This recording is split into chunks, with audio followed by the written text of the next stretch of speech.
warning, Innsmouth Hive death tolls will probably continue to rise as the poker credit feud continues between the warmongers and the glass eater cult. Apparently, you should never try to palm cards around a warmonger, a lesson a very drunk glass eater found out the hard way while going through a plate glass window. Gonna be really eating glass now. Maybe that is their fetish. Maybe you did it on purpose. Maybe. Didn't think about that. So, go get that glass. Son of a. Hey, yo, man, you can eat that. Yo, man, you want to take some of this double pain?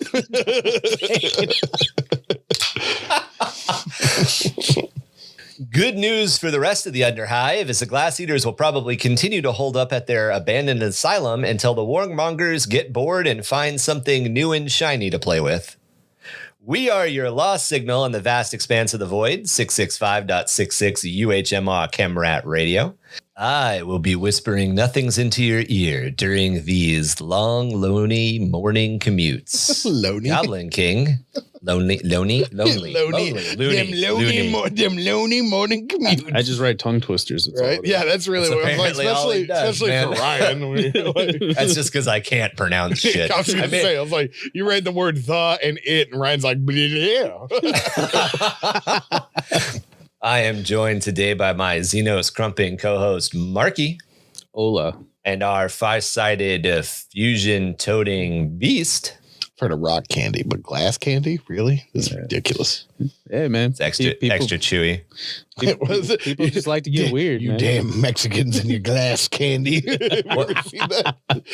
What's that? He thinks a disco ball is a pinata, so he hits it. And he's like, oh, and like cuts his mouth. He's like, what ow. is that? You never seen that? No, what is that? It's I think it's a Family Guy reference. I can't remember exactly, but he goes in there to like a disco, and he's got the blindfold and the bat, and he's like swinging it and hits the disco ball, and he's like, yeah, and he takes a bite, and he's like, ow, like blood comes out of his mouth. He's like, damn Mexicans and your glass candy. Oh my god, 100% sounds like a I've heard Family lead Guy candy, thing. but that sounds like Family Guy. 100%. I was like, rock candy. What? You remember seeing the like little crystal type candy? Oh, yeah, It was like, here's this piece of glass. I didn't know that was a Mexican thing though. Well, it's because it's a pinata. Mexican thing. I didn't know that. Yeah. So what's that? Do we have a version of the My Strange Addiction show in the Sump, or in the Underhive, but it's just cameras falling around glass eaters? Oh my God, My Strange Addiction. Oh God, I can't. I've never seen that, but that sounds. Oh man, there's like some dude addicted to eating light bulbs. There's some girl addicted to like eating insulation. Like and this is a show. This is not. I'm not making this up. This is on TLC. My favorite was like the old fat lady who was like eating rocks, and she's like, I just love the earth of taste. It was like her whole thing. It was one who's like addicted to sniffing gas.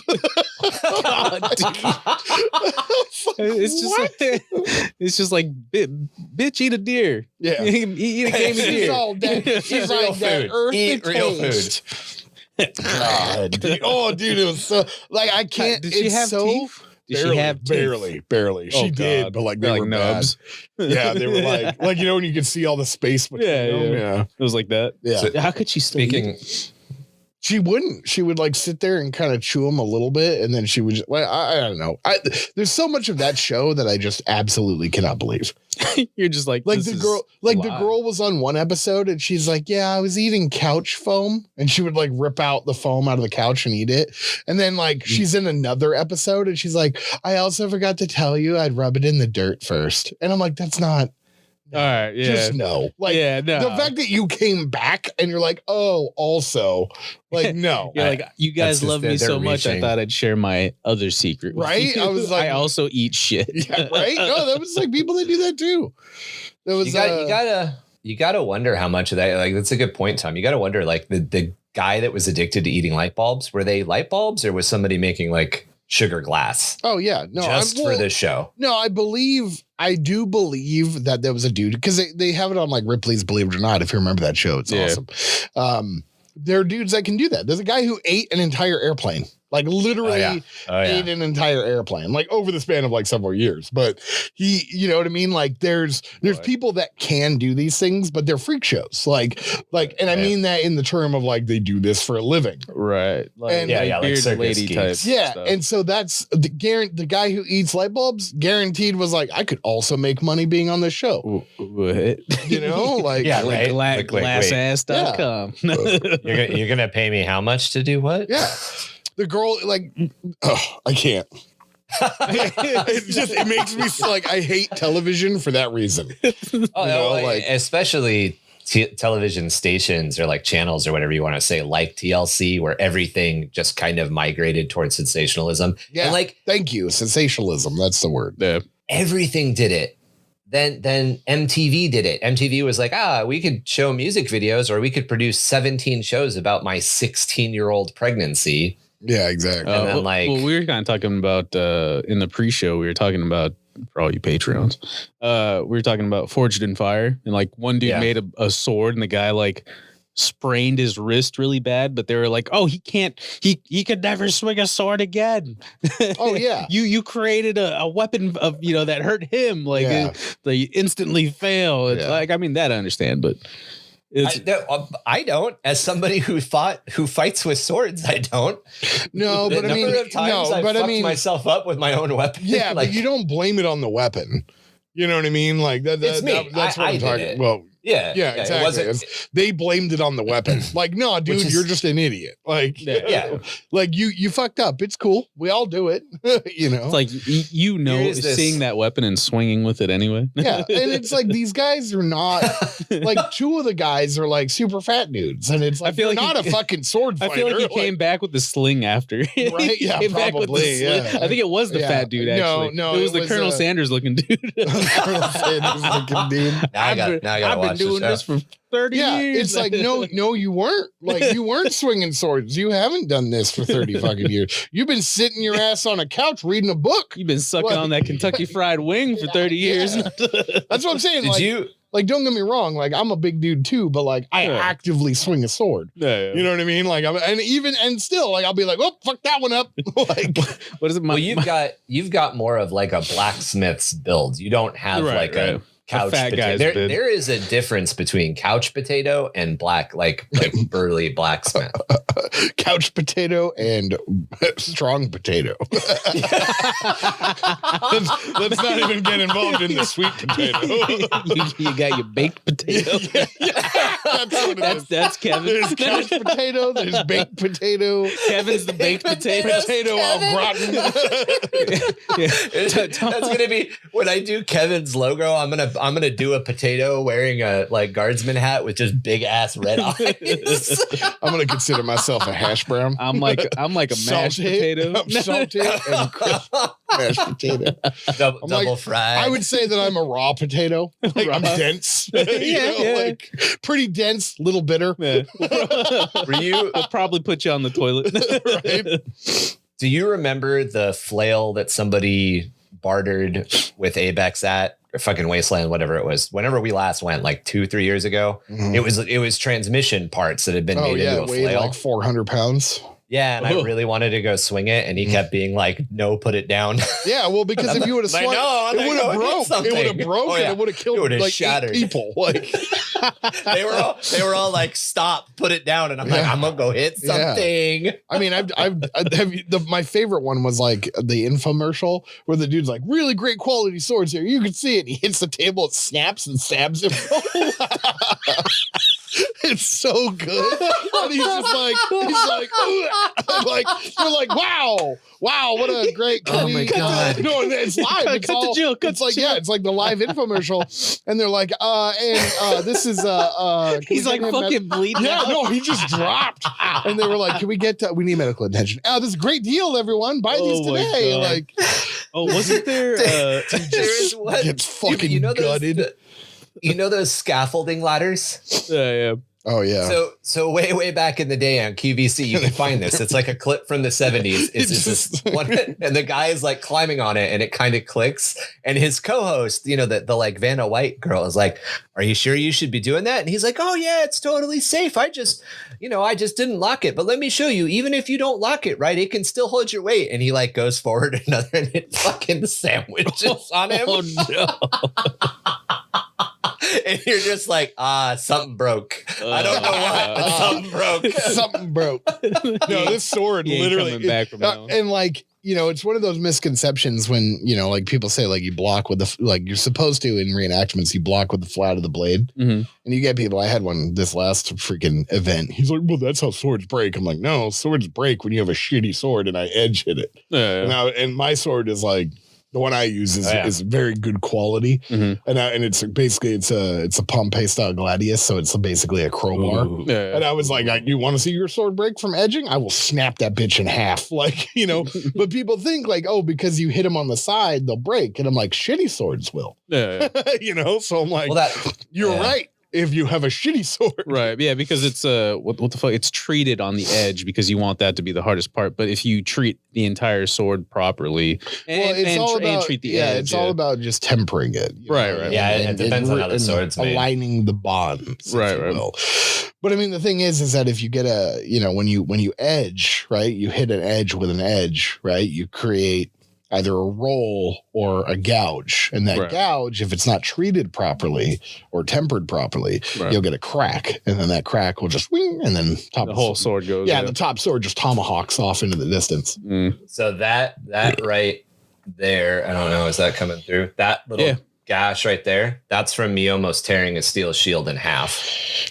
Nice. On an edge strike. It's not bad for tearing it in half. And that gash right there, which I had to smooth out and fix quite a bit, that was from hitting a sword, there used to be a sword company back in like the 80s, 70s, 80s, and if you're really, really like lucky, you can still get them. I think they're called like Starfire. Yeah, Starfire. Right as you started saying that, I was like, Starfire. So that is breaking. I broke a Starfire with that. And this is a Baltimore knife and sword. So if anybody who's watching or anybody who's listening, that Starfire must have been shit. It was old. Yeah, it was old and not treated properly. Yeah, I was like, and Starfires are literally built to where you could take an engine block and disassemble the engine block with a sword. Oh wow! Yeah. Like they're not like thick swords. Like they're actually really narrow, but they're literally like, if you can imagine a crowbar. Yeah, that's basically what they are. Like I've taken one to the dome. This would be a good segue for the weapons episode. Oh yeah. We'll talk about it again. Just cut this part out and then put it over there. We'll leave it. We'll let you guys get a little bit of a tease. We're going to talk about weapons next episode when Kevy's back. But by the way, speaking of our hosts and everything that's going on, Kevy is off cleaning up parts of the sump that we never even heard of. So hopefully he doesn't grow a third arm. Yeah. He's got to make them creds and thrones. He wishes he had a third arm. Anyway, that's a third leg, not a third arm. I said what I said. It's got to be grabby. I don't know. I need it to be opposable. Holding an apple. Yeah, just need to, there's angles you got to work, man. So yeah, today we're going to talk about world crafting. This is going to be our workshopping worlds episode. So there's a lot of things that happen in the science fiction setting, especially existing science fiction settings, that either create worlds that don't really make a lot of sense, or in the haste or whatever. Maybe it's kind of just a trope. It's just a thing that people do now, where the world building side of it can be a little, I don't know, wishy-washy. What do you guys think? What do you guys think about, like, a lot of science fiction worlds have a tendency, or a lot of science fiction settings have a tendency to do the one planet biome, like a desert world or whatever? Yeah, I think they might do that for the so they can come up with, I can't think of the long word for it, the educational word for it. So they, like, if they have a planet that's ice and jungle, like an Earth, it takes away from something that you can build in another planet. So like if you have an ice planet, that means I can have a jungle planet. And that also means I can have a desert planet.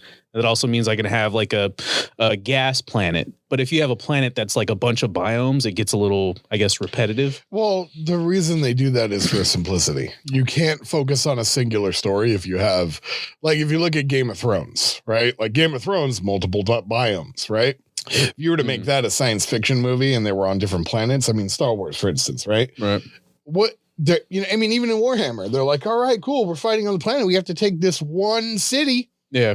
Yeah, the only city on the entire planet. There's only one city on the planet, and it's simplicity. It keeps the stories focused. You know? So because if you have a planet with multiple cities, I mean, this campaign of taking over a galaxy, you actually see how long it takes. So it's like a scaling thing. Yeah, so like you said, Game of Thrones is a good example because it's one planet, you have multiple biomes. Right. But like spacefaring? Yeah. Is that how you say it? Like a spacefaring story. You could literally make Game of Thrones a space story if each of those biomes was a different planet. Right. Exactly. And it would literally be like, oh, Star Wars. Exactly. You know, or fucking so Halo. It's a simplicity thing. Yeah, it's to keep the stories focused. Yeah.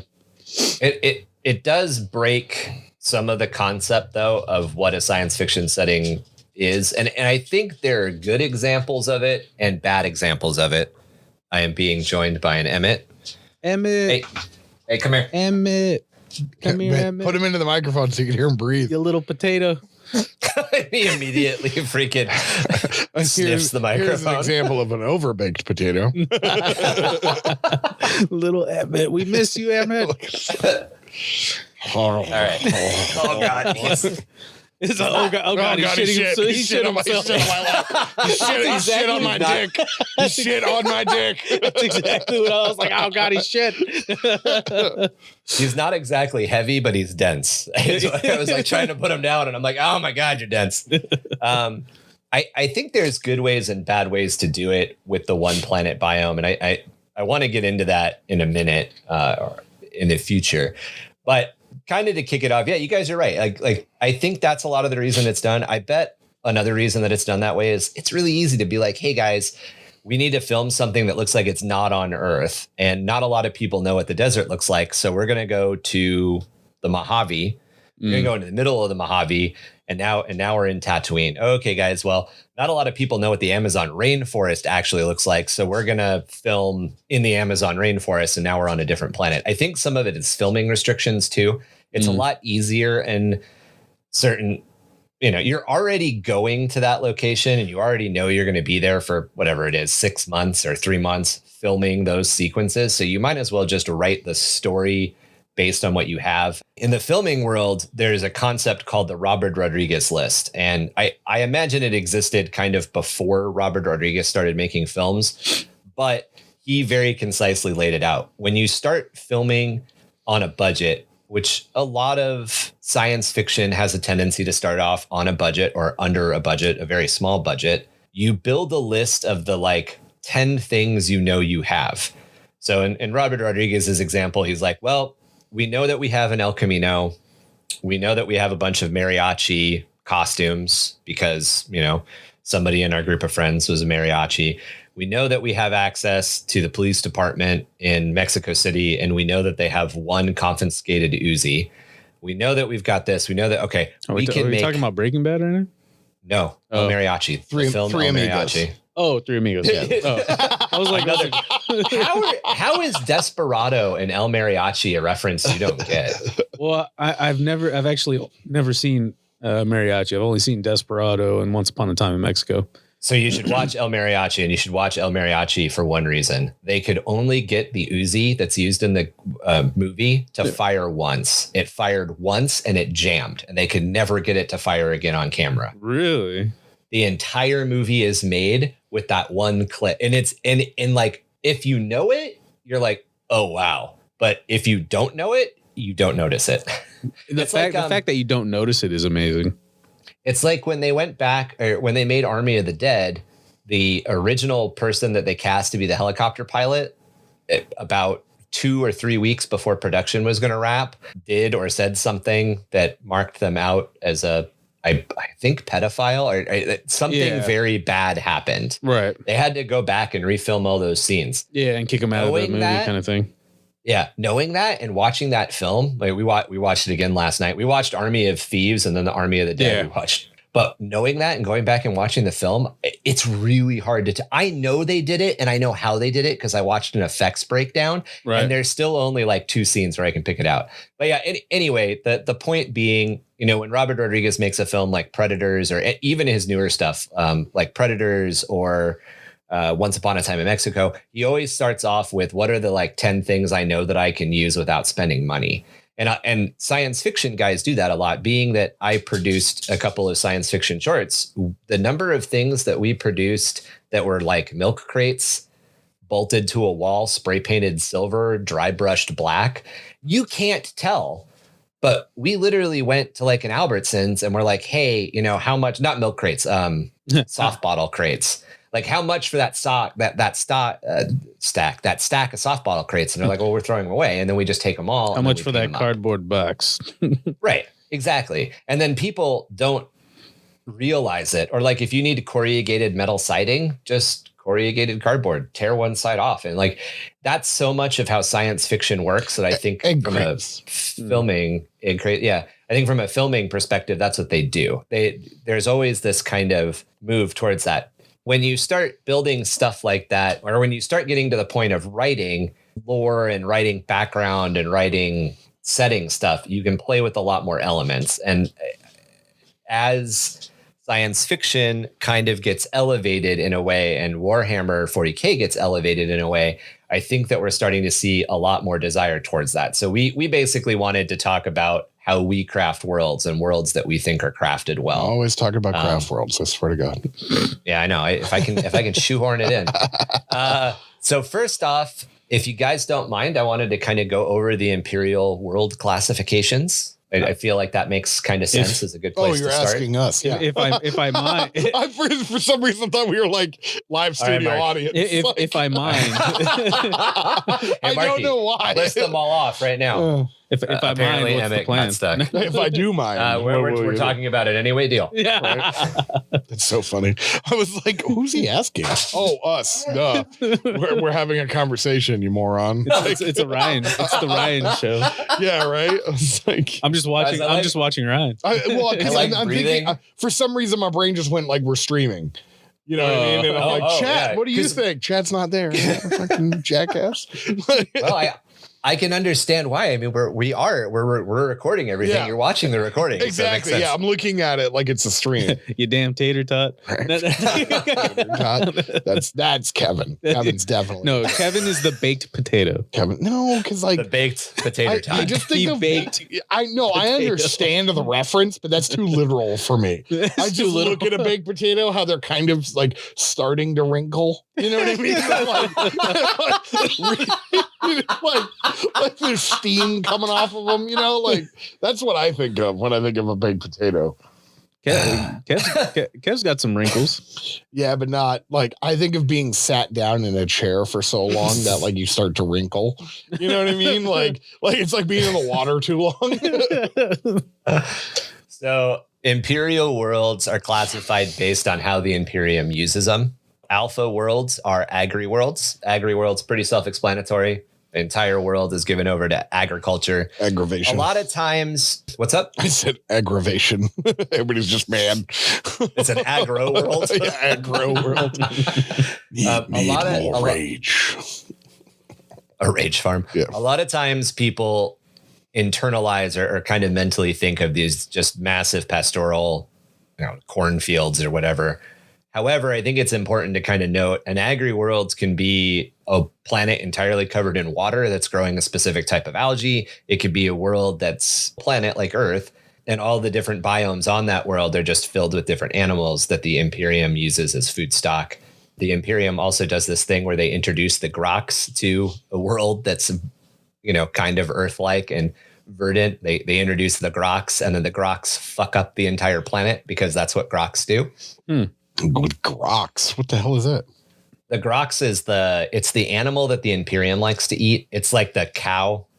So they're incredibly tasty and they yield, when they're rendered, they yield a lot of edible meat, but they're incredibly like distempered. They're very angry animals, and they're very difficult. Sounds like something that would be in 40K. Yeah. This is the tastiest animal. It might actually kill you. Earth is actually considered a Class M planet. We circle a Class G star, and we are a Class M planet. That's a astrophysics designation. Yeah, something like that. Oh. That's like how we nowadays classify. So our like star is type G, and our world is M class. That's what it is? Yeah, Class M. Is that on an A to Z scale kind of thing? I believe so. Yeah. And same with stars. Stars are rated based on their like power output and like. Oh no, I'm sorry. That's not. No, that's a Star Trek class. Is it really? Yeah, Star Trek is Class M. Oh, I thought habitable by humans. I thought Earth was like from an astrophysics standpoint was also. It might be similar. Class also referred to planet quality, or PQ, represents usable tiles. Usable tiles on the planet for planetary improvements. That's funny though. What the fuck? I don't know. It's a planet. Like how Ryan just totally rolled with that. This is a reference from Star Trek. Ryan's like, yeah, that's astrophysics. I'm like, yes, Vulcan. Vulcan astrophysics. Yeah, it's entirely possible that I've got that crap crossed in my head. And the fact that Ryan has so much information in his head, I'm surprised he doesn't cross more stuff. Oh yeah, exactly. Everything's crossed in his brain. What are you talking about? When I took astrophysics and I took physics in college, a lot of the guys in physics are like giant Star Trek nerds. Yeah. So I imagine, even if that isn't an astrophysics term, I heard it so much, like, especially I was taking it as an artist. I was taking it to like kind of figure out how to build worlds. I'm not going to go into astrophysics, guys. I don't care. I just want to learn how to draw cooler pictures. He's all, when I took astrophysics, I realized that window tinting was the number one cause of a political debate. I was like, what the fuck did you just say? That's how his brain works. You know what? I guarantee you there's someone out there that can make that argument. I do know for a fact that our star is a Class G star. That I know for a fact, because I'm insane when I write backstories. Check your facts right now. We fact check anyway. So the next no, it's fine. You got to fact check me. The next classification, imperial classification for worlds, is Gamma, and that's a civilized world. So a civilized world would be where we are. Well, a civilized world would be anywhere between where Earth is currently, or Terra is currently, to a hive world, or not a hive world, to just before a hive world. So a civilized world is something that's on the way to becoming a hive world. It's not quite there yet. I always look at civilized world as being Earth now. I have my own extra classification when I write in Warhammer 40K, because I feel like they're missing a couple. I also like Frontier World, and I think they put Frontier World under civilized. Frontier World, I think, is different from a feudal world, because which we'll talk about feudal worlds in a second. But the whole idea of there's like, we just got here, we haven't tamed it yet. It's still a frontier. It's still a developing world. Delta worlds are dead worlds. So dead worlds would be Mars. Mars is a dead world. The magnetosphere has been stripped from the planet, which means that there's nothing that's keeping electromagnetic radiation from the sun from hitting the surface, and there's no atmosphere. So the entire world is just dead. Mars has an atmosphere, though. But it's a very so weak thin, atmosphere. Right? Yeah, but it still has it. So I was watching I was listening to like a YouTube video, and you know that just the air of Mars, like if we were to have air, it would kill you. Oh yeah, because Mars is not. Look into Venus. I mean, amongst a lot of other things, but like the thing that got me was like, oh, the quality of air, quote unquote, and Mars is so gnarly because the dust is so fine and it's magnetized, so it sticks to everything. Like you can't just go out in a spacesuit and come back into your like little hub with your spacesuit, because that dust that's magnetized to your suit can kill you. If you have the radiation. Well, also because you're breathing in those particles. Yeah, but radioactive particles. That's mainly what the big thing is the radiation. You know, the sun is basically a giant radiation ball. Machine. Yeah. It's a G2V, by the way, star class. G2V. Okay, so it's a G, and then it's got extra crap. Yeah. So a planet has a magnetosphere. A planet like Earth has a magnetosphere around it, which basically there's enough tectonic activity and there's a core that's spinning and a bunch of other things that it creates essentially a force field. There's an electromagnetic force field that exists around the planet. That is also amplified by the atmosphere. Venus has one as well. Jupiter's got one. Planets like that have a way of blocking a certain amount of the radiation that comes off of the sun. And it's theorized now that planets that have a magnetosphere are able to capture a better atmosphere. And then those are the planets that it's going to be most likely that we're going to find life. Now, life doesn't mean people. Life means bacteria, anything. Right. But it requires a couple of like basic steps. In a world like Mars that doesn't have a magnetosphere, Mars doesn't have a molten core, right? Yeah, Mars is tectonically inactive. Right. It doesn't have a moving core anymore. It's essentially a dead world. Yeah. What is it? Northern Lights. Right. That's radiation. Oh, really? Yeah. That's radiation bouncing off of the swamp force field. It's radiation bumping off the swamp gas of Venus. Basically. Yeah. Well, it's you got to think too, like the whatever you're calling the magnetosphere or whatever. Magnetosphere. That is also like without an atmosphere, both of those don't work. Right. You have to have both. Well, it's like Jupiter. Yeah. The reason Jupiter is not just like a big pile of gas in space, the reason it's a ball is because of the magnetosphere, right? It holds in that atmosphere of gas. Gravity. Yeah. There's a mass at the center of Jupiter, which we've never seen, that is holding everything there. And that mass is creating a magnetosphere. Right. So there could be a Pluto-sized like chunk of planet diamond at the middle of Jupiter. We don't know. But there could be something even denser than diamond. We don't, It's the event horizon. That's what's there. It's a black hole. No, it's the event horizon. Literally the ship is there.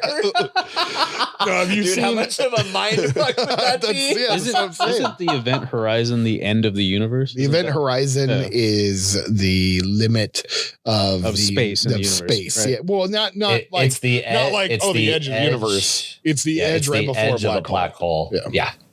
Yeah, because the space or the universe is essentially always expanding, and it's expanding to the point of where we can't see. So at that end point, that is the event horizon. No, because there's nothing. No, that's the cosmic background radiation. That's the farthest we can see. Yeah, okay. But that's not to say that there's nothing there. Like the event horizon, the event horizon is what we know to be the limit of our like dimension. Right. Like it's the cusp before the fall. Right. So, but that's saying into a black hole, where black holes are, which I like to call black sphere, is have you seen Interstellar? Yeah, I was gonna say, that big like bright ring around the black mass at the center. Right. That's the event horizon. Yeah, it's basically like the last part before you stop being matter.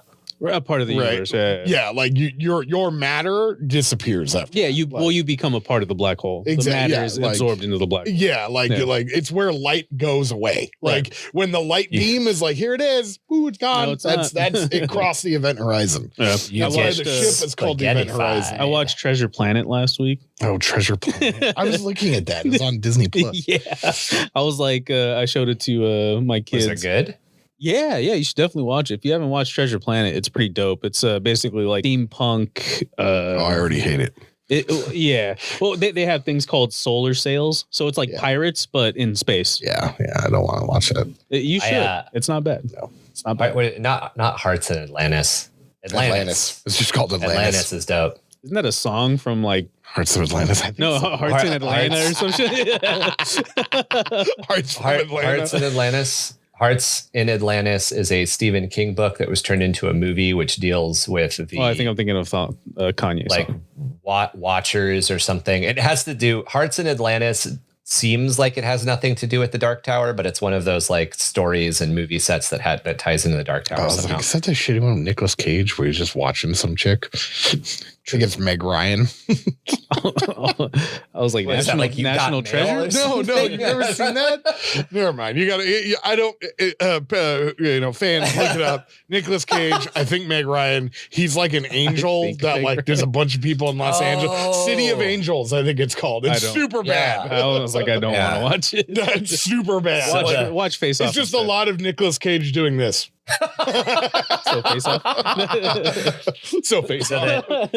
So the next world, so we just talked about dead worlds. The next world is a Delta Tau world, which is a death world. Now, a death world is a world where everything is trying to kill you. Yeah, not a dead world where nothing tries to kill you except for radiation, but a death world. A death world. Nothing will hear you. Then there's Edda.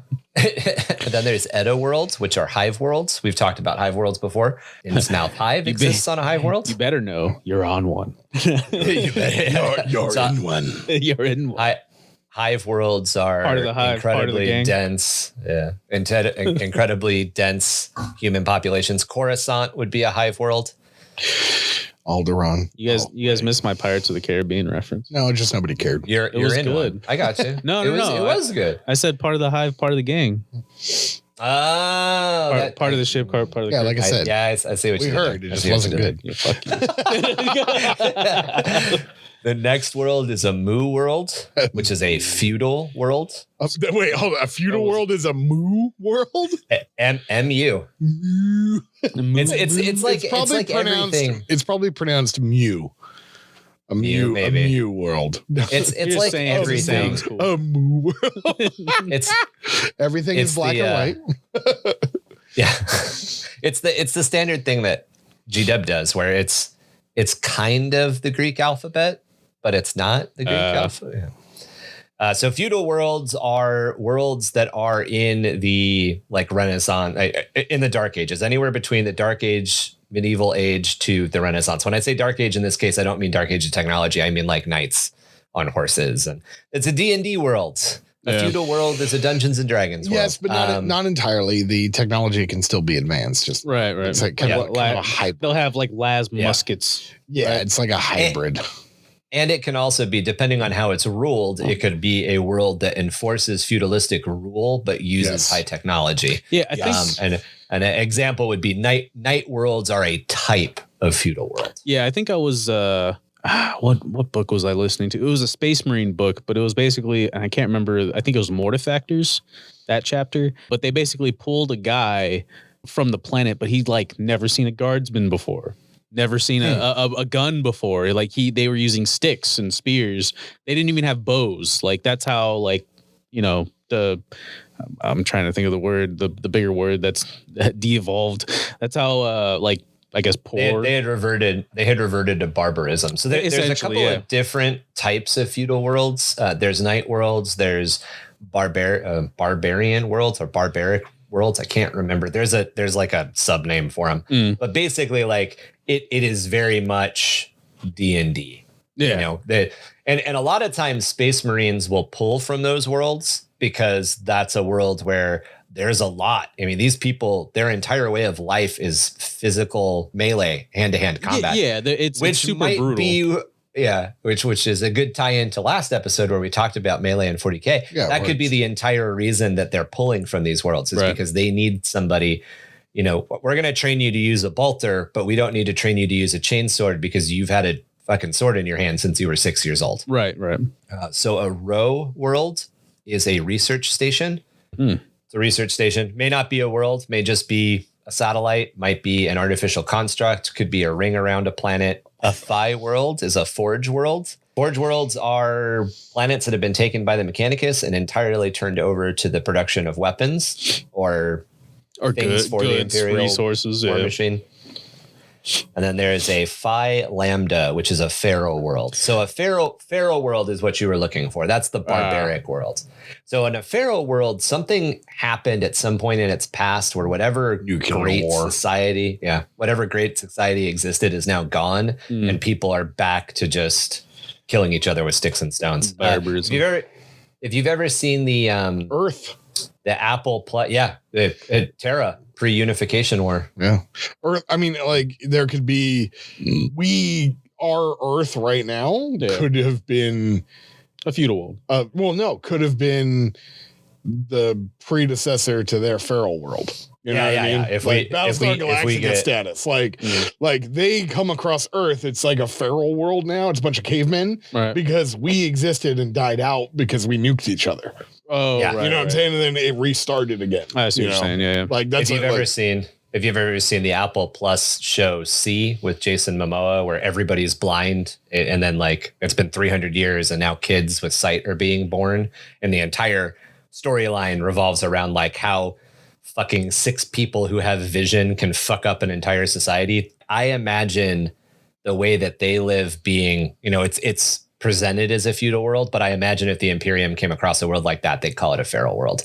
The entire society has developed an entire form of warfare that is ridiculously brutal. Yeah. That is all based on not being able to see. And if you haven't seen it, watch it, because Jason Momoa like designed a fighting style based on being blind, and he does all of these like, it almost looks, he's grappling with a sword, and it is fucking brutal when he like murders a room full of people. You're just what is this? It's called C, like SEE. Yep. I was thinking like sight. I was thinking C like SEA. I'm like C. Why does that have to do with blind people? That's Waterworld. Yeah, right. Or what is that? Your Earth, ocean, Earth. There's some other fantasy show called like Sea something that I see every once in a while. Earth Sea. Sea Quest. Oh man, with the fucking dolphin. That's right. The guy with gills. To get deeper into classifications, there's Adaptus, Astartes homeworlds. Obviously, that would be a planet that a chapter claims. I pronounced it right, finally, right? Nope. No. You said Adaptus. It's Adaptus. Adaptus Astartes. Yeah, Adaptus Astartes homeworld. Although Adaptus would work.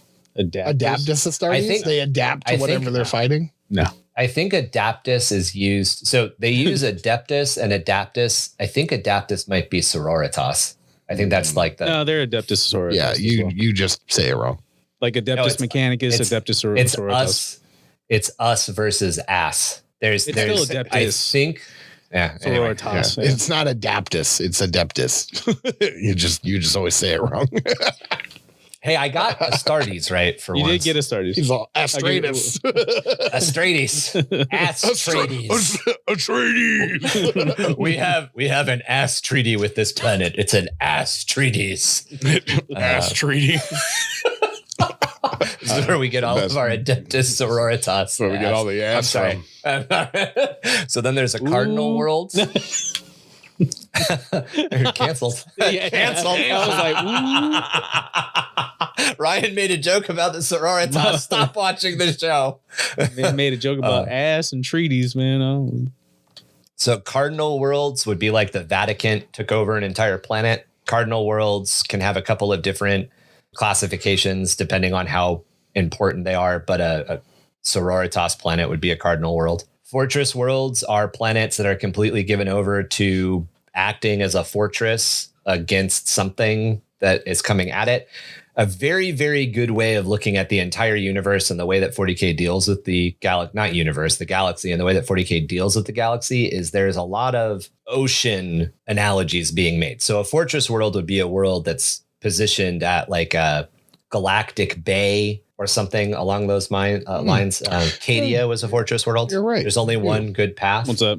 No, he's right. They do that. I didn't ever think about that. They absolutely do that. They treat space like the ocean. The Tau definitely do. The Tau have a tendency to name things like this staging area is a bay. This area is a shoal. Or the Imperium does by translating it to be such. Yeah. Or that. Then there's industrial worlds. Industrial worlds are probably more along the line. We would be a civilized Earth currently would be a civilized industrial world. We are a civilized world that is going through heavy industrialization. There's night worlds. We've talked about night worlds before. Sure, we'll talk about night worlds again. Night worlds are usually a type of feudal world, correct, Tom? Usually. More in the sense of political. Feudalistic. But I guess it depends on how you build your night world. The way that I built my night world is the knights have like a a complex, like a big ass city. And inside that city, there's technology. Outside of that city, they very specifically make sure technology doesn't get past a certain kind of like where you have like a kingdom that has like all the higher, the nobility and like rich people, and then they have a wall, and it's all like the poor people living outside the wall. Yeah, that's exactly how I built my night world. It's the ship that brought them there. That's what they create the city out of. Yeah. Oh, you're talking about Imperial Knights. Yes. Oh, I was just talking about Imperial in general. Knights. Oh, like just I was talking about like in Witcher. Witcher, you have like the kingdom, and you have like all the nobility. Yeah, well, you have you have the people living in homes, and then you have like the villages and outposts and various other like outside farms. The walls and whatnot. But the city is made out of the ship that brought them there. Or Imperial Knights. Yeah. And that's why there's technology. I mean, there's technology, like there's just not like it's old, so a lot of it has been repurposed. They've taken it, broken it down to its primary it was parts. Meant to be repurposed. Though, yeah, exactly. Yeah. So like that's the thing. It'd be like a turbo laser, think from like Star Wars, like a turbo laser tower. Oh. And then between that tower and like the bolter, not a turbo, like a las cannon tower or whatever. And then between that tower, which came off the ship, as Tom was saying, and then the next tower as part of the wall might have like heavy bolters on top. There's a cobblestone wall. Like they're like you've dropped these chunks of a ship into the Great Wall of China. Right. Kind of thing. It's like Legos. Yeah. But you also got to think of like, the exterior, like the farming equipment, right? Nobody had to invent the wheel. Yeah. They have tires, you know what I mean? Like they have rubber, but they look like you've got to combine them in your head, right? So you look at like a wooden spoked wheel.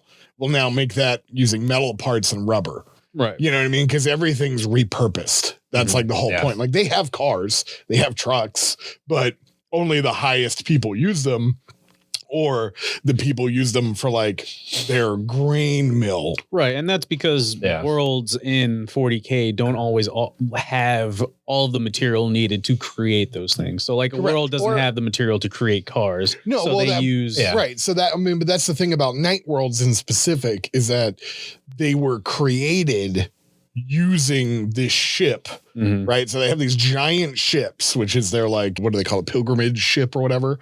That is designed specifically to land and then be dismantled, right? And then to use that. I mean, that's what the knights are made of. Did they only have it was one like night? What? No, it depends. So depending on so a lot of times these big colony ships and pilgrimage ships. Colony ship. No, you're right. Colony ship. They were sent out on like generation basis. So generations of people would be born and die on the ship. And then the ship would get to the planet and it would land. And in the ship was all of the instructions for breaking the ship apart into a functioning city. So kind of like the 100. As the instructions. The TV show, the 100? Yeah, it kind of. As well as instructions for how to build knights. And knights originally served a couple of different purposes. One of the purposes was defense, or they could be outfitted. Their arms could be changed out in need of defense, but they also have the reason that they've got chain swords and all of these giant like land clearing things is because they were also designed specifically to like go fell trees or go clear an area for production. They weren't necessarily designed for war. They had options to be involved in war, but they were designed to be like big lifting things. Yeah. So you ever seen a knight without its armor? Right. Looks kind of like a construction equipment. Right. Like it looks just like a big skeleton that, you know what I mean? Like, but they always have the armor, what they need on it. No, not always. Oh, really? So sometimes when they were like clearing out a world, it was, or not clearing out a world, but like clearing out an area to build their town. It's a knight not wearing armor. Yeah. Oh, yeah. Originally, originally the constructs are very simplistic. Oh, it could be a knight that's got a grasping hand on one side and a chainsword on the other, and all he does is go in and cut down trees and then pick up, like it's logging, so he picks up like 50 trees and he walks it back to town and he puts it on the ground.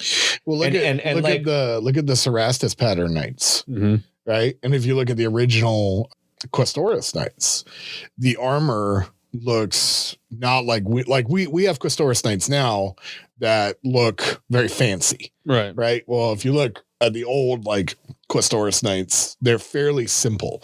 Mm-hmm. Like their shapes are really simple, and their shoulders are made from plates, right? Like granted, they're dolled up really nice, but originally, they're not made to have those. Like they built those on extra armor on. Yeah, they took the shielding off of the ship and then was like, we can make this fancy when they've developed their artisanry. You know what I mean? And that's why like the knights get more and more dolled up. But if you look at like a Cerastus pattern knight, like take those shoulder pads off, man. There ain't nothing to it. Yeah, I was gonna say there's not a lot of armor on those. There's not. Knights. No, there's some on some of them, but the original like basic Cerastus pattern knights very low armored. And the reason that they started developing and outfitting them with more and more armor was not for galactic warfare against other people. A lot of times the planets that the knights ended up on, humans were not the apex dominant predator. So think about like landing in, think about a colony ship landing in North America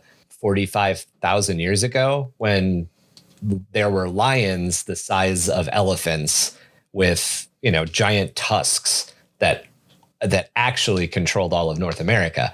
You just look at kind of these larger animals, these larger land mammals that we know in our own history existed before humans really spread and hunted them to extinction or got lucky enough that they died. But Earth had a set of like circumstances which made us win out. Right. Think of woolly mammoths and all this crap. So a lot of the times, Ice Age and the comet. Well, I mean, you look at House Griffith, right? Yeah. House Griffith, they have dragons on their planet, like literal dragons, And one of the things they have to do is they have to take it like their challenge to become an actual knight is you've got to go kill one. Yeah, okay, so kind of like salamanders. Because salamanders, they're not really dragons. I think they're called like They're called salamanders. They're called salamanders, right? Yeah, they're fire worms, I think. Well, I think they're technically like if we're going into like dragon class, they're technically wyverns. They don't have forearms. They don't have forearms. Oh, really? I don't believe so. I don't even think that the salamanders have wings. Yeah, I was gonna say I don't think they have wings. No, if they don't have wings, then they're worms. They're considered drakes, yeah. Because worms, they have. They don't have dragons. To be considered a dragon, you need to have 4 legs. A true dragon. Right. All of them are dragons, right? But a true dragon has 4 legs and wings, right? And then your subclass would be like a wyvern, worm. Yeah, a worm. What is considered a worm? Something that doesn't have wings. Is a worm is just an old worm, old word for dragon. Oh, okay, but a wyvern. It's basically a worm is basically like a snake. Yeah, like it doesn't have legs or arms. It's like if you ever think of like the Chinese dragons. Yeah, where they don't have arms. That's well, they got arms. They got little tiny ones. Yeah, T-Rex so ones. The little tiny ones, I believe, are considered drakes. I'm not sure. I'd have to double check. Yeah, those are the ones without wings.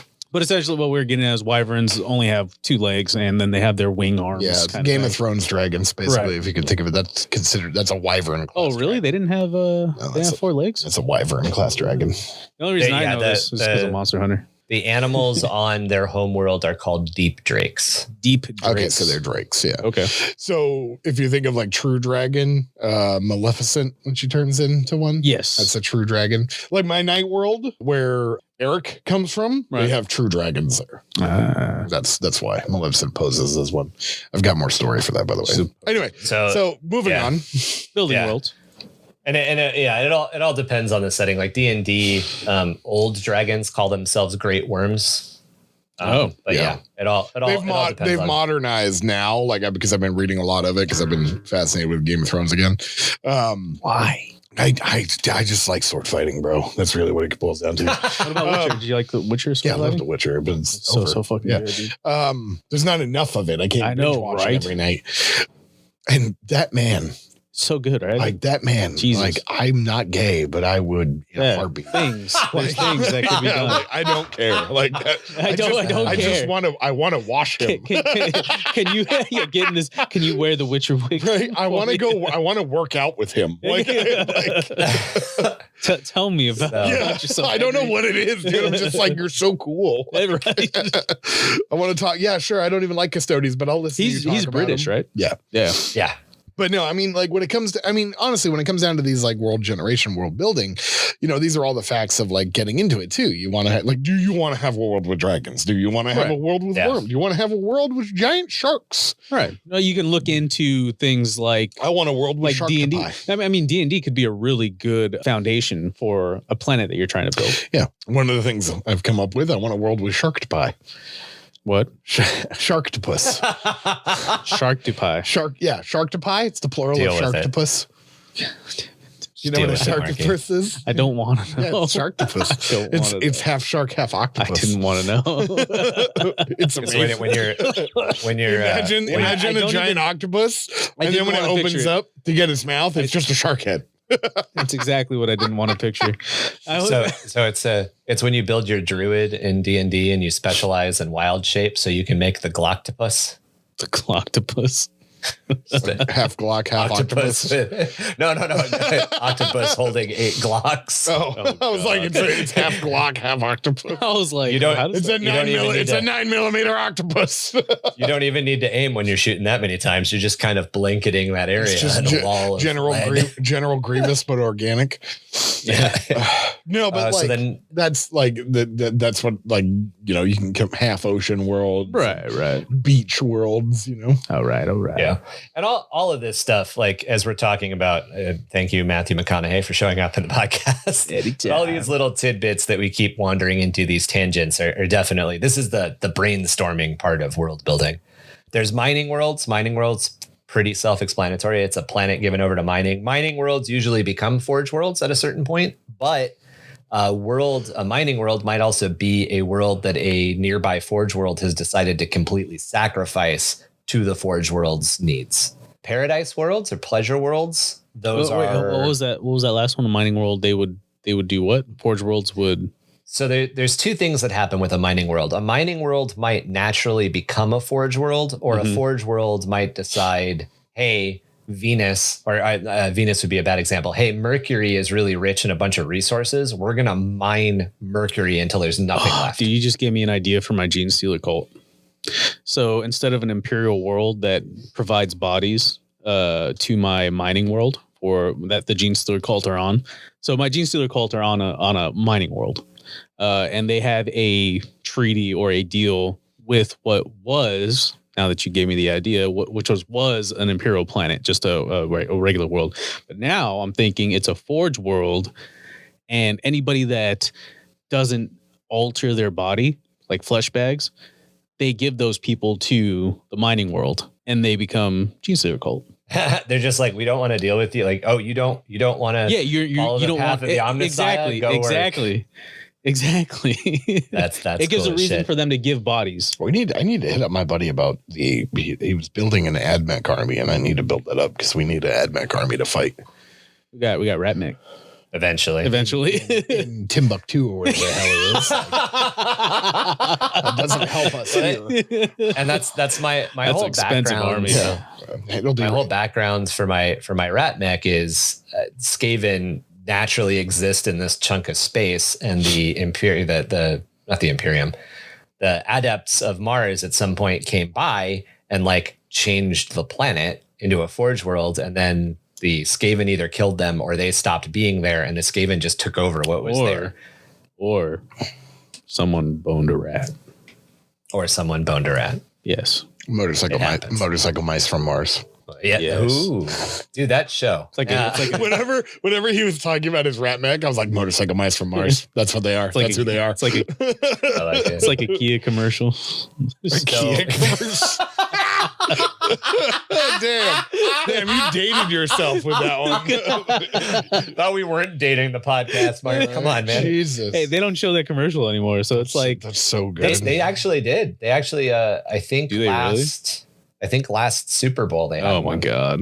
So a mining world. So that's mining world. So right. Paradise World is the next one. Paradise World is a world that is just immaculately beautiful, that the Imperium has decided needs to stay immaculately beautiful. Yeah, this would be like Tom's Imperial Night Worlds, right, Tom? Paradise Worlds, or well, it used to be. No. You don't think they would be considered paradise worlds, or one of them at least? Now maybe, but now, yeah, now. Why? Do you well, think? not now. Medium now. Medium now. Yeah. Medium now. What they know is now. What they knew then that they didn't know what now. They knew then that they don't know now. And a lot of times you can mix those ideas. So Castica, that's good. I like that.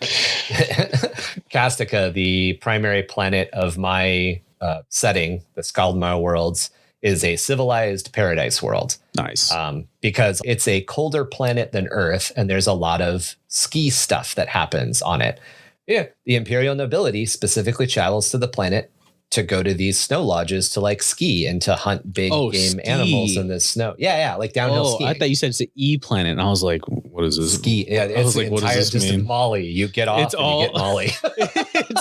it's just everyone's fucking rolling. But that's another use for a paradise world. A paradise world could be a planet that's entirely given over to like vacation almost. Houses. Yeah, like red light. The entire planet's a red light district. Or the entire dope. Tom's like, "Where's this?" You gotta really watch out on those worlds though, because Slaanesh is right around the corner. You just land on it. You're like, this world smells like nut. Then there's money nut. It's a whole planet just smell. I'm not staying here. This whole planet smells like pistachios. It smells like old socks. Old crusty socks. Everything is sticky. Don't touch the rails. Rule number 1, don't touch the rails. You're trying to open your newspaper in the morning. You're like, why is it all stuck together? The air is sticky. So the next world type is penal worlds. Penal worlds are given over to prison populations. A penal world would be a lot of times a mining world will be a penal world. Just like you were saying with your idea that people who don't want to follow the rules get sent there. Yep. I like penal worlds because you can do real fun things. I have a penal world as well that's really close to the pair of weird stars. And the way that I deal with it is everybody who breaks a law in the sector, be it tax evasion to murder, has to goes to the penal world. Oh, you didn't pay your taxes? Penal world. Oh, you murdered your next door neighbor? Was it justified? It was justified. Yeah. You're fine. Wesley Snipes. Wesley Snipes. Penal world. OJ. Yeah. All right. Yeah. Here's a giant mansion. Would you like to steal your shit? Have you ever seen that video of OJ where a woman walks up and shakes his hand? She goes, "I've just never shaken my hand with a murderer." And he was like, "Oh, well, you're welcome." Like, wow. And I was like, you know what though? Good for him. Wow. Just to like pimp off like that. He's like, well, here you go. If the glove don't fit. The Chewbacca defense. Why is he living on a world with Endor? Why is he living on a world with 2 foot tall Ewoks? Does not make sense. It does not make sense. They used a forest world. They used a quote, like a video quote, like a fucking Facebook quote or whatever of OJ in defense of Joe Exotic on the 2nd season of Tiger King. And like, I'm just watching in horror because I'm like, this is not the man I would want defending. Dude, I'm about it. Joe Exotic. No, I still haven't watched it. Dude, it's the train wreck that just keeps coming. Like, it's amazing. I can't put myself through. Goddamn Carol Baskin. Goddamn Carol Baskin. I can't put myself through it. So I just hate documentaries also. The next, that's sad, man. Yeah. You got to buy you some documentaries. Have you not heard that? It was like COVID-19. You know what else has 19 letters in it? Carol fucking Baskin. No, I've not heard that. Oh, it died. You gotta throw the fucking in there, right? Yeah. That's how you get the edge. It's got to be fucking or fucking. Fucking. Okay. No G. If you put a G in there, it's 20 letters. The next world is a shrine world. Shrine worlds are kind of a type of cardinal world, but they're given over to like mausoleums and cemeteries. This is a cemetery like planet. Heroes and whatnot. So there's a couple of other things that are probably worth pointing out, and we'll actually jump into crafting some worlds because we have a tendency, guys, to tangent. I love it. There's Xenos planets. Xenos planet, obviously a planet that's entirely inhabited by an alien species. There's demon worlds. Demon worlds are usually close to the warp and just disgusting, and they can be focused. Like you can have there's a demon world in the Warhammer 40k universe that's literally a giant man shackled to himself. It's a Slaanesh planet. That's That's what? Weird. That's a real thing. That's the thing that exists. There's in a 40K. world that is just a giant butthole. What's that? What's that, Dad? You must never go there. Why is it winking at me? Why does it look like a soggy Cheerio? There's Exodite worlds. Also, what are the worms? What are the dune worms? God damn it, Mark. Sandworms. So there's you Exodite. guys got sandworms here? No. Fleshworm. I was just thinking it's like his penis. I was coming out. I was thinking like you were thinking like bot flies or some shit. Right? Yeah, I was thinking disgusting. Which is gross. Well, I mean, it's 40K, so that's probably what it would be. That's fair. Exodite worlds and Maiden worlds are kind of the same thing. These are the planets that at some point the Eldari specifically terraformed, and now the Exodites live on most of them. Tomb worlds, which are worlds with giant tombs. Yeah, every world's a tomb world. are giant worlds that have a tomb complex under them. You know what? With that set that came out where Gene Stealers fight custodes underneath the Imperial Palace. Yeah. Don't tell me I can't make my every world is a tomb world joke anymore. Nah, that's different, dude. You can so spread GSC all over the goddamn place.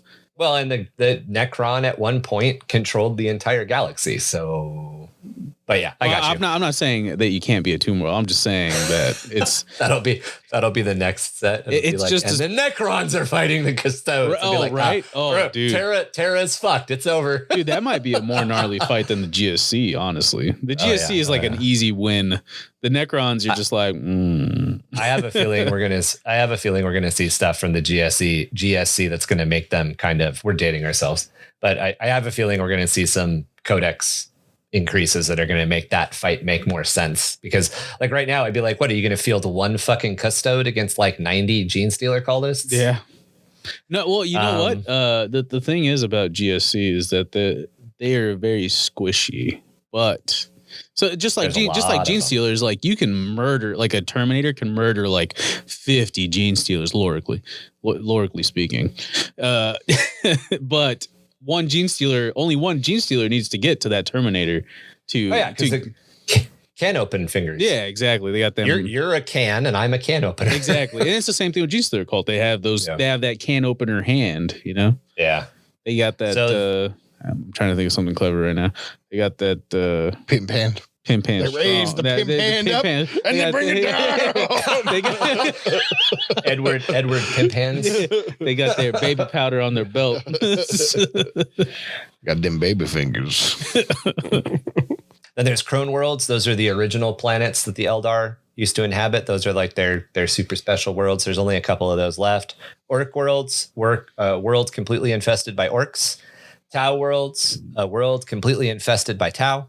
So a Xenos world, is that the overall or overarching category, or is there like aliens as in like these are split out worlds because there specifically exist more than a couple of them. A Xenos world would be like, hey, we just discovered the Merovingians, and the Merovingians are spider monkey people that have developed Mountain Dew and Doritos language. Kowakian monkey lizard world. Yeah. Technically. And there's only one of them. They're like humans. To actually be correct and to build off of what Ryan always used to say, every world is technically a Xenos world. That is true. Shut the fuck up. every world before it has been settled would be a Xenos world. No, it depends on what race you are. Technically, if there's humans on it, you're a Tau. It's an alien world. You're an alien. That's true. That's true. Tau. It depends on perspective. And then the last one, which doesn't really count, would be craft worlds. Craft worlds are probably not quite as big as a world, but they're called worlds. So they're like Pluto sized, right? Yeah, that gets us all through everything. Now here's the rub. Here's the reason for the season. Here's the episode. Why we're here. That's the rub. Why? So there's a being touched. The trope that happens a lot. We talked about it right up top. Is the desert world, the ice world, the jungle world, the ocean world, and butthole world, gas. the gas giant. Gas. Yeah, the gas world. And these would be the sort of like stereotypical, almost always when you're dealing with science fiction, and this isn't a 40K specific, almost always when you're dealing with science fiction, because we know it exists in our solar system. If a solar system has been developed for a science fiction setting and it has human style creatures living in it, there's a gas giant, because we know that we need Jupiter and Saturn to survive, or Jupiter and Neptune to survive. What's the other gas giant? Saturn. I thought Saturn we now knew had like ground bits. That's Titan. Titan that's is Titan. yeah. I was like, Right. I'm pretty sure Saturn's a gas giant. So I just thought of something funny. It was just kind of showed up in my brain. Is there a name for that Slanesh planet, Ryan? I want to talk more about that Slanesh planet. Yeah, Saturn's a gas giant. We should probably do like a here disgusting examples of planets episode at some point. That'd be neat. That would be cool. Hold on.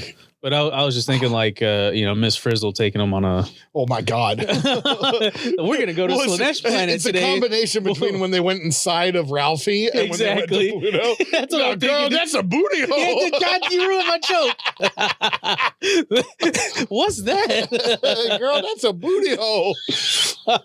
My favorite thing in that scene, like it's like it's moving. It's like it's just blowing kisses.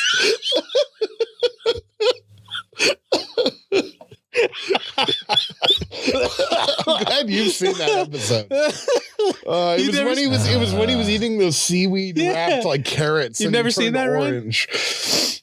I have. Okay. I can't. It made me think of there's a redub of a couple of the old Teenage Mutant Ninja Turtle episodes by like the similar guy, and my brain went there. Yeah. So those ones were good too.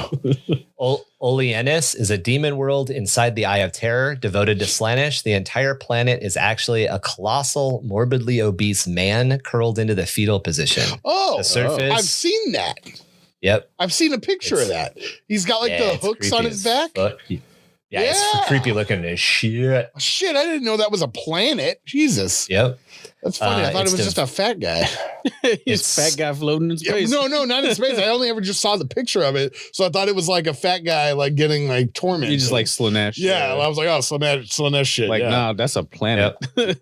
that's a booty hole. Nah. It's the fortress monastery world of the Noise Marines, and it is also home to a lot of demonettes. Get out. That is their home world.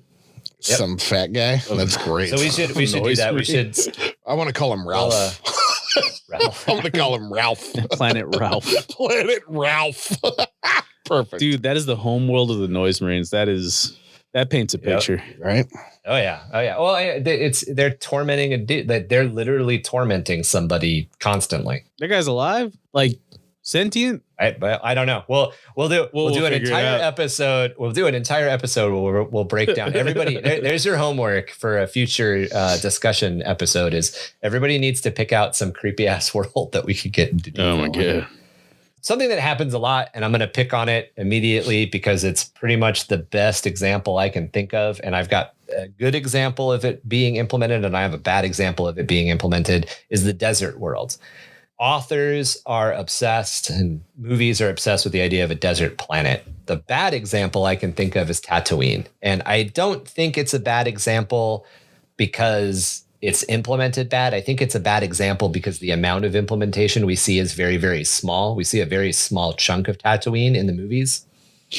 Isn't the planet from the newest movie or one of the new movies, the one that's white, but when they scrape the surface, it's actually like salt.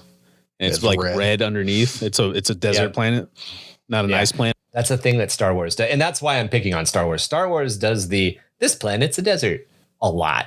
Yeah. And I think I know why they do that, but I'm using Tatooine as my bad example because what we see of Tatooine is essentially like it's a desert with some rocky cliff parts and dunes. And that's it. And, people have settled areas. People have settled the more rocky areas. Where's the water? But there's not a lot. There's moisture farms. Everything is done. But there's not a lot of reason as to why it's a desert planet. And there's not a lot of variation that makes it make sense. The good example that I would bring up on the other end of that spectrum would be Dune. The planet of Arrakis in Dune has a bunch of different biomes within its classification as a desert world. And this is more if you've read the books and less if you've seen the movies, because the movies, again, they focus on that, the big dunes and where the sandworms are. But the planet of Arrakis around the poles has these things that they called shield rocks, which are basically these huge rock outcroppings that, you go from like a normal desert to a high plains desert. They also have rock outcroppings in the desert itself. And in those rock outcroppings, there can be surface vegetation. It's just desert vegetation. Cacti. So they kind of go into that idea that like, the entire planet, one, there's a reason the entire planet is a desert too, which is not natural. It has to do with the sandworms and the fact that like it was kind of bio-fucked. I would say bioengineered, but bio-fucked into the position it's in. On the planet of Arrakis, there's a lot of variation to the idea of what a desert world is.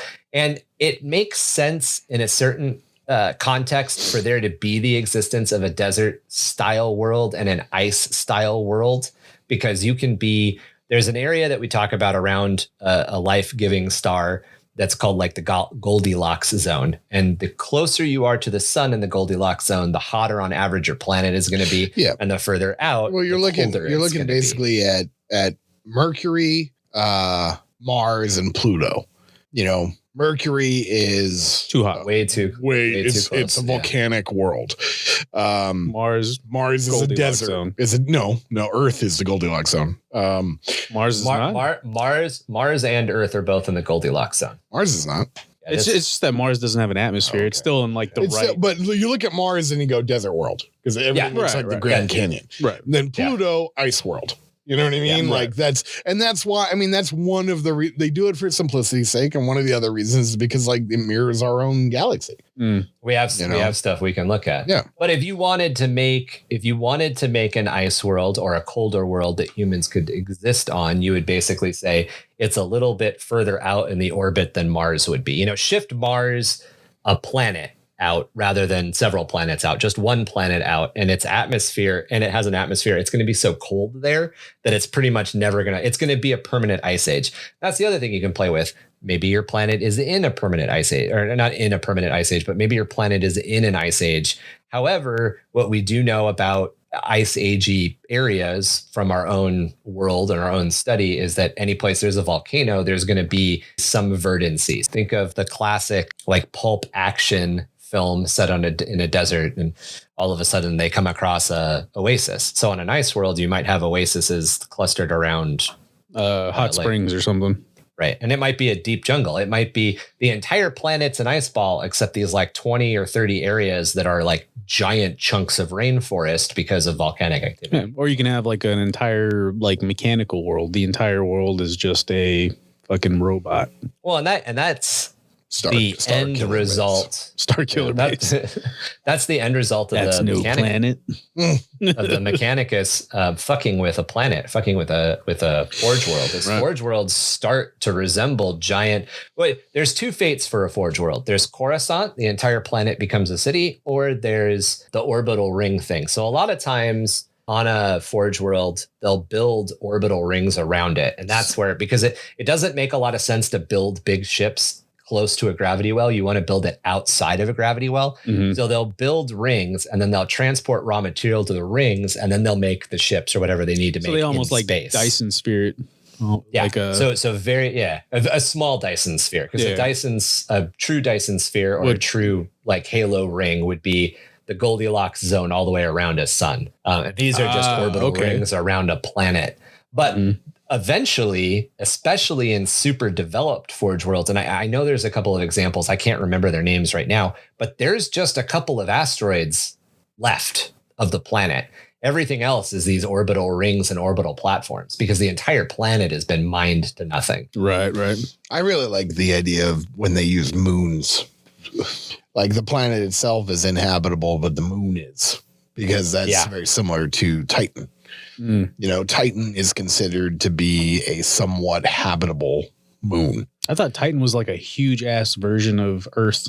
It's a moon. Titan is a moon of Saturn. Yeah. Titan is a moon of Saturn. Oh, it's big, so I'm thinking of something else. Because the Titan that I'm thinking of are the whatever the hell I'm thinking of is an Earth that's habitable or something that resembles Earth. Thinking of Titan AE.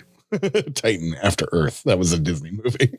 No. That is exactly what you're thinking of. I never think of Disney movies. Yeah, that is exactly what you're thinking of. It was Pixar. Oh, yeah, whatever it is. No, I know. I don't know if it's Disney or not. I don't know. It's a cartoon thing. No. Titan is a moon that is, I believe it's, instead of oxygen, it's nitrogen or something like that. But there's actually a movie called The Titan, and it's really, really well done. Really? And it's about genetically altering humans to live on Titan. I can't remember exactly what it was. The guy who plays oh Christ, what's his name? Terminator Salvation. He played the Terminator. He was Sam Worthington. No, he was the guy who was in Clash of Titans. Sam Worthington. Is that what it is? I don't know. Whatever, that guy. He's in a bunch of low budget movies. Yeah, he's in Avatar. He's in Avatar. That's what I'm thinking. I was like, what is he famous for? Yeah. And Avatar. I think Pandora was a moon, wasn't it? Yeah, I think Pandora is. Yeah, I think Pandora is a moon. So Titan is 50% larger in diameter than Earth and about 80% more massive. So it has a bigger mass, which allows it to capture an atmosphere and generate a magnetosphere. And it's larger than our moon, but it is technically a moon. There's a book there's a series of books written by a guy named Dan Simmons that deal with, he's got two book series that are really cool. And one of them deals with kind of like retelling the Greek mythology stuff, but from the gods are actually super advanced humans that now live on Mars. They live on Olympus Mons and all this weird stuff. But one of the things that we did, it's cool. I'll send you the book titles. But one of the things that he read them. Okay, never mind. One of the things that they did was they dealt with the idea of how to get more habitable space in Earth, or not in Earth, in our solar system. So at some point they used technology to basically turn Jupiter into a giant reflecting surface for the sun. So you basically make like a mini sun.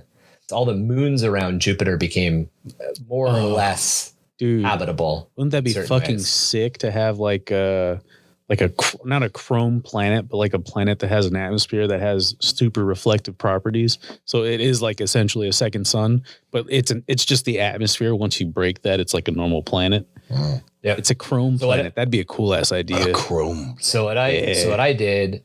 I played with that idea because I really liked that idea. So one of the gas giants in one of the systems in my subsector has a very reflective, like natural reflective property. Yeah. And it has several moons around it. And because those moons are moons are able to be more tightly clustered than planets. They don't pull on each other as much. But, again, like something that's like twice the size or 50% the size of our moon is pretty massive. You can have a lot of people living on that.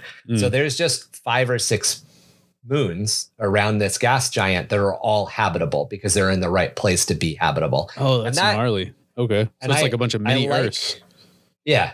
And I like playing with ideas like that because then you can really kind of, especially when you read some of this stuff. And here's my biggest gripe. I'm not a super anti one biome planet person because I think if you really get into the idea of like a Catachan, you can develop a jungle death world and then you can explain why it's a jungle death world and there can be variations to your jungle. Right. You can play around, you can really kind of myopically get down and start changing your one biome to be multiple. Yeah. Like what if your biome is all entirely jungle, but the temperature changes? So you have like a steamy part of the jungle versus like a icy part of the jungle. Exactly. And you can play around. I like playing around with a lot of that stuff. So that doesn't bug me as much, but at the same time, you kind of start breaking the idea of one biome planet. But what I really like playing with, or what really gets me about the way that Warhammer 40K works is they'll be like, oh yes, the Sunicus system in Segmentum Pacificus with 19 habitable worlds and 35 terraformed worlds and 2 colossal forge worlds, the largest exporter of ultramarines of blah. And I'm like, how the fuck did you get like 70 goddamn planets that are all habitable in this system? It doesn't make sense. No. Because you basically have so much shit clustered together that you would break, you kind of start breaking the idea of how space works. And not that they do that often, but they do that in a couple of cases. Rules of y'all broke space. broke space. So I like playing with the idea of like, well, maybe it's a bunch of moons. Or the other thing that I did was I have an before you move on, Ryan, I wanted to at least drop this out there. Don't, and this is more of a general rule, don't get hung up on trying to be original. If you get hung up on trying to be original, you will. Simpsons did it. You will. No, I mean, literally, someone's done it before. Don't worry about it. It's one of our 5 rules of getting started in creative. Yeah, I writing. I have borrow a buddy what exists. Yeah, I have a buddy that just will not progress in anything because he finds out that it's not original, and it's just like, dude, you can't be the original fucking like. Just don't get hung up on it. Yeah, is this stopping yourself? Is this our buddy who's a DM who like gets super stuck on things? Okay. Maybe. See, not everybody could be like me and make a Disney army. And not everybody's so original as I am. He pulled that right out. It's just such a good crossover. It's so cool. It was so good that somebody heard the episode and immediately developed a time machine and then went back, and his name happens to be Walt Disney. He stole all of that. Yeah. It's just a cycle. It's a thieving bastard. We might be able to do a part 2 on this, Ryan, and actually go into, because we just kind of developed like how you lay everything out, and we can probably go into actually like where you would start, how you would develop stuff like that. Yeah, I think that is a good. I agree with you. Finish your thought. Yeah, I have one more example that I thought was kind of cool, and I stole it. I borrowed it again. It's all about remixing. It wasn't original. Simpsons did it. It wasn't original. Did it. Simpsons did it. So I have an ice planet, and the way that I came up with the ice planet is the ice planet was so close to the edge of the Goldilocks zone that the Imperium was like, we can terraform this easily. Star Wars did it. But the terraforming failed. The nuclear reactor inside the terraforming engine melted down, and that permanently locked the planet into a false ice age.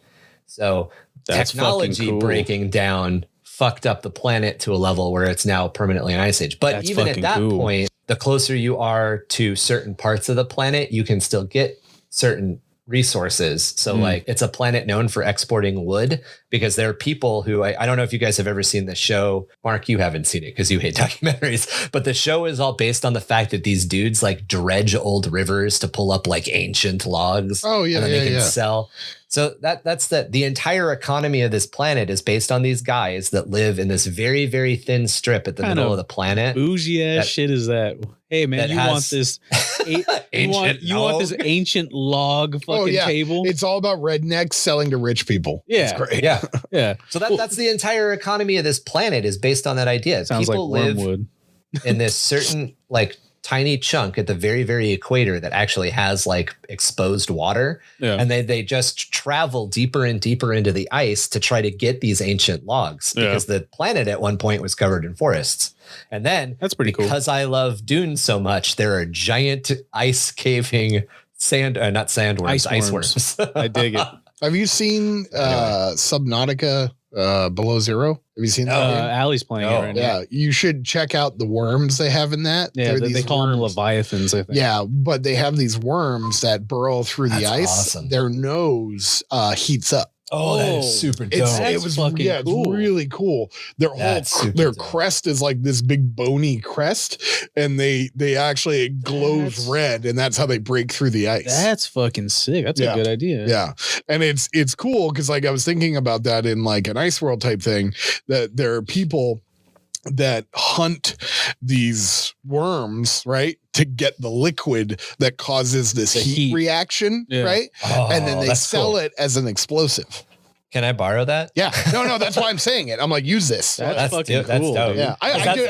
I come up with ideas like this shit all the time, and I don't do anything with them. I'm just like, that would be really cool. oh well. You're like, that away. Yeah. Like, put that in the back of my brain. Like, now I'm gonna go make a peanut butter sandwich. My job is done. That's super dope. I really like that. Again, always as somebody who makes worlds, always borrowing. That is an awesome idea to expand the 3 sentences I wrote about this planet. And here's the creation aspect. Like, I know we're gonna do another episode, but this is just the creation aspect, right? Where I got that idea, right, is I saw this thing, right? It has a nose to heat up ice, and that's how it breaks through. So I thought, okay, how does it heat up? Well, melting, exactly. How does it heat up? And then I thought of like another thing, right? That was Rain of Fire. It was a movie when they talk about dragons, and the way that they create flame is they squirt out 2 different chemicals that then create a flame. Is that how they do it? Yeah, in Rain of Fire, that's how they do it. There's 2 glands that shoots out chemicals, like this. Yeah, I know it was the 2 glands. I just thought like they sparked it somehow in their mouth. No. So that's another thing. It's too. a chemical reaction. Yeah, and then but that's another thing too. Is like even How to Train Your Dragon. Yeah. They spark, and that's how they do it. But whatever. Okay, so it's taking something instead of just breathing fire. Okay, now we're taking it into like something smarter that takes certain parts. Right. So now I'm thinking in my head, oh, okay, like. Here's this thing. It creates heat. Okay, well, obviously we want to weaponize it because that's what humans do. Right. And then I thought back to the whole thing about sperm whales, right? The spermicidal fluid inside of a sperm whale's noggin, right, is how what they used to make oil. Is that spermicidal? Yeah. No, spermicidal kills spermicelli. Sorry, spermicelli. I was like spermicelli. So I was like, it kills semen. No, well, the sperm whales got the name because inside of their giant head, right, it's a giant tube of the spermicelli liquid, but they call it sperm whales because when they first cut open a whale, it oozed out white goo, and they were like, "Oh, it's sperm." Yeah, right. That's what they thought. Right. Well, yeah. I mean, they produce like 55 gallons of fucking or something ridiculous. Of what? Actual sperm? Of semen. Yeah, probably. But that's the thing, right? So you wonder why the ocean's salty. The spermicelli, right, which is this fluid inside of its head. Yeah, I don't drink water. Fish fucking in it. God damn! You never heard me wonder why the ocean is so salty? Jesus Christ! This is why I have trust issues unless it's bourbon. I'm sorry, Tom. Mark broke me. I'm so used to Mark's like one things he says to fuck you up. I can just blow past it. Like it's honestly just me testing. Every time we record the podcast, it's me testing Tom's like will. Oh yeah. Usually it's pretty good. I'm trying to break him. Yeah. Usually it's pretty. Usually I'm okay. Like, I've been able to. You're like a speed bump. I just kind of like, well, all right, keep going. Yeah, but like, so this fluid, right? So then in my mind, I'm like, oh, well, a whale is the Leviathan hunting, we hunted, giant animals. Right. So they would do it for this planet, So then that's literally how I just came up with that idea. Yeah. It's not an original idea when you break it down. So what was that white stuff? What? The white stuff in the whale. In the whale? Yeah. Spermicelli. What is spermicelli? Oh, it's how they dive. So it's a liquid inside their noggin that they can choose to run blood through, and it heats up, and then it becomes liquid and it becomes buoyant. And then when they cut off blood circulation to that area, it becomes solid and dense, and that's how they dive. Sperm whales are the fuck out. Yeah, sperm whales are the deepest diving whale. Sperm whales are like just a huge penis. Then basically, Spermaceti. Spermaceti. Yeah, it's spermicelli or something like that. It's SETI. But yeah, I mean, you basically have it. Yeah, I just looked it up because I was wondering that nut water. And then they figured out they figured out other whales they're similar. They're just not in the same place. They have similar systems. Yeah. And that's why for a very long time. God damn it, Mark. What did he say? Cum benders. Like from Avatar The Last Airbender, but how do I shot web? That's all I can think of. You're not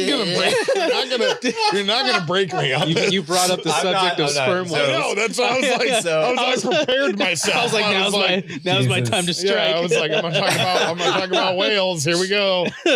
So for a very long time, and this was a huge problem. It's still in certain countries is a huge problem. Whales were hunted for this oil because this oil was what we used in like oil lamps. Not spermaceti specifically, but like the fat in whales, substance like this. Yeah. They used it. They did use it too. Like I said, it works kind of like wax. Well, they used a lot of the whale. Yeah, for everything. Well, yeah.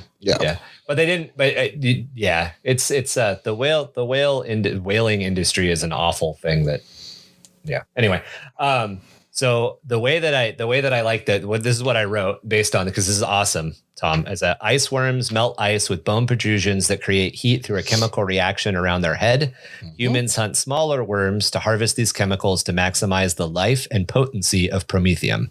Yeah, there you go. So it's like how we currently take ethanol from corn to maximize and extend the life of gas. That's great. What if like it's how like sidewinders have like a weird like movement and that's how they kind of get through the desert?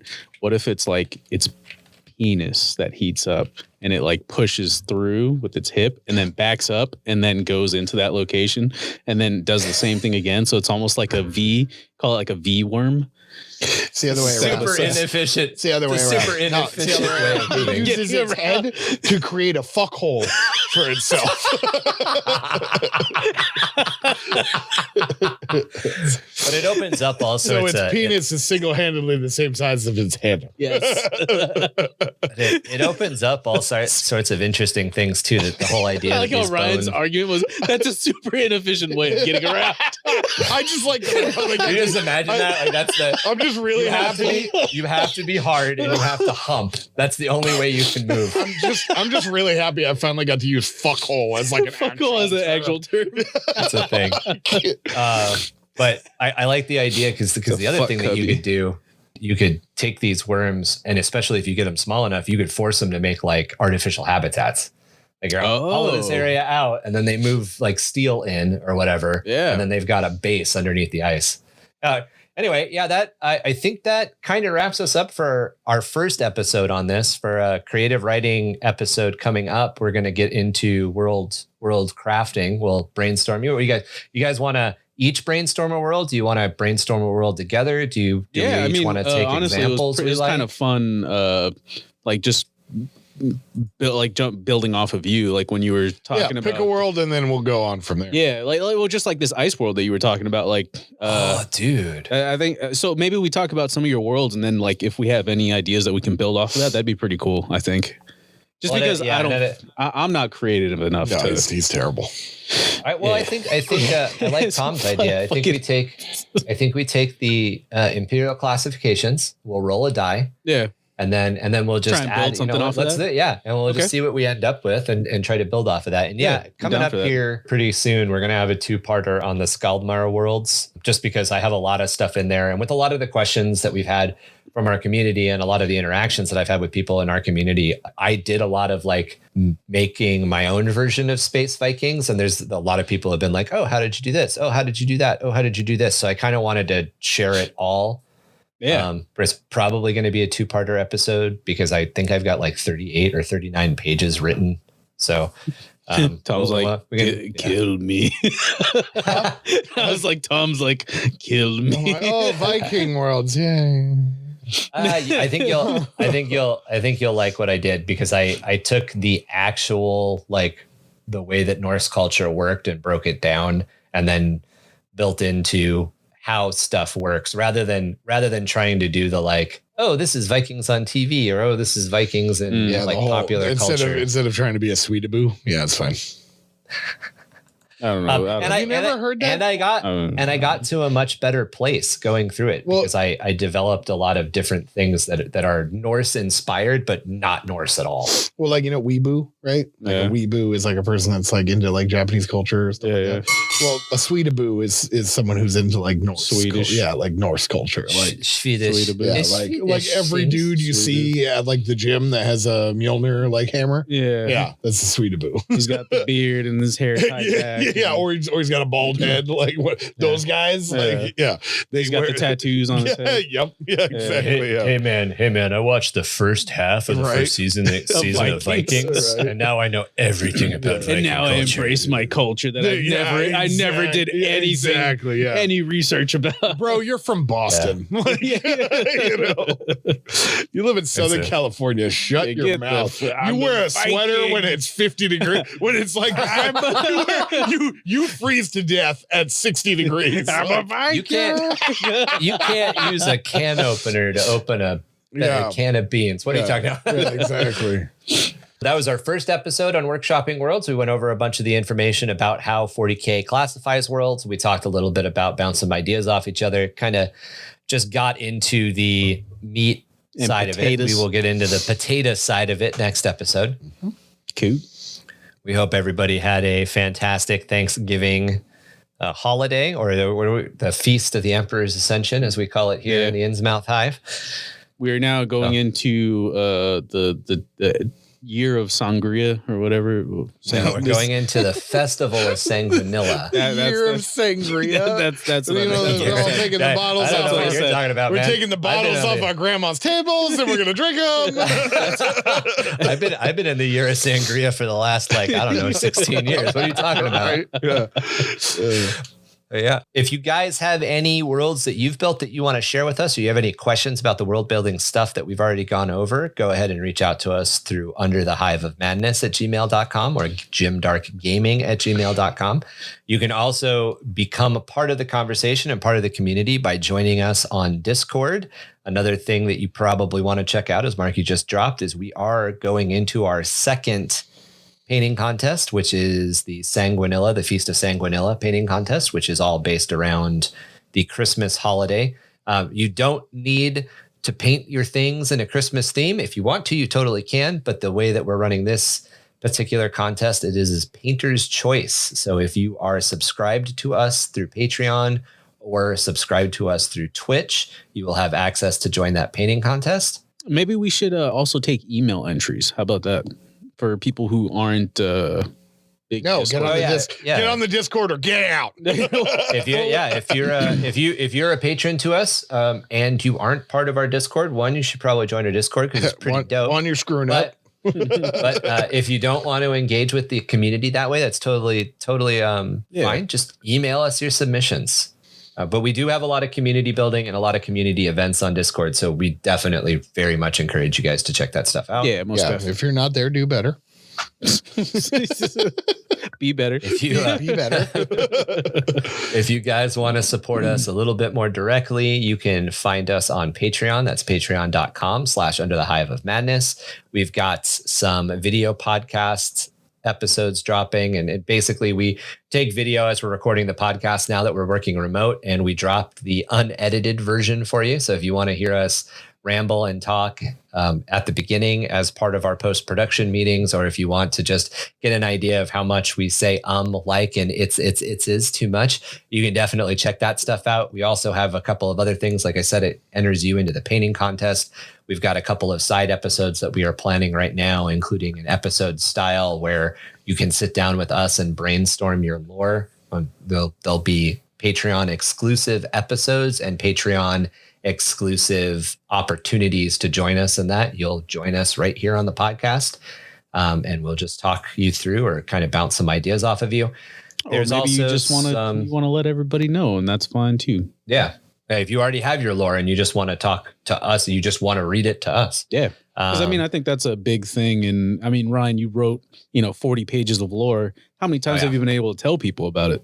I started a podcast. So he's like, I tie people up and force them to hear me. For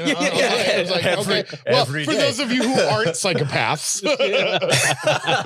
But that's another way. If you want to get your lore out there, you can submit it to us just in general. And we do use listener lore and a segment about once every other month called Tales from the Hive. So send that stuff to us. What else am I missing, guys? I still want to get Noir in here for that. Oh yeah. We've got 2 stories currently, and it sounds like we got a 3rd one. The other thing we need to get Noir. You said he had a ghost story. We need his ghost story. Oh yeah, that's another thing. If you guys have ghost stories, send us your ghost stories. We do have a segment called Loris Obscurus where we spend probably 15 minutes on Warhammer 40k, and the rest we just spend on all Nurgle nuggets. Shit. Yeah, spooky dookies. Yeah. Spooky dookies. We talk about ghosts. I explained that to my brother the other day of like why we call it spooky dookie and like what it is. And he was like, that's actually really good. He's like, I like that. Listen to our Nurgle nuggets. Yeah. Good old Nurgle nuggets. Well, all of our little ChemRats and Hive mice out there, remember to keep your Voxcasters set to scan for 665.66 UHMR ChemRat radio every day. We can't promise it'll be at the same time, but it's always on the same channel. Yeah. So what they said. Remember, no matter how cute that 4-armed emperor is, probably don't pet it between the ears or on the nose, because it will bite off all your goddamn fingers. Just ask Kevin. That's why he's got 4 fake ones. That's it from us here at ChemRat Radio. And penis. What? Oh yeah, he keeps saying it's not true. That wasn't from petting it. That wasn't from petting it. All right, guys. Kevin's still trying to say it's not. It's real. We all know, Kevin. We all know, Kevin. It's not real. It's just because every time somebody turns on the microwave, he falls over and has a seizure. All right, guys. We'll talk to you next time. Every time somebody turns on the microwave, he's like, ah!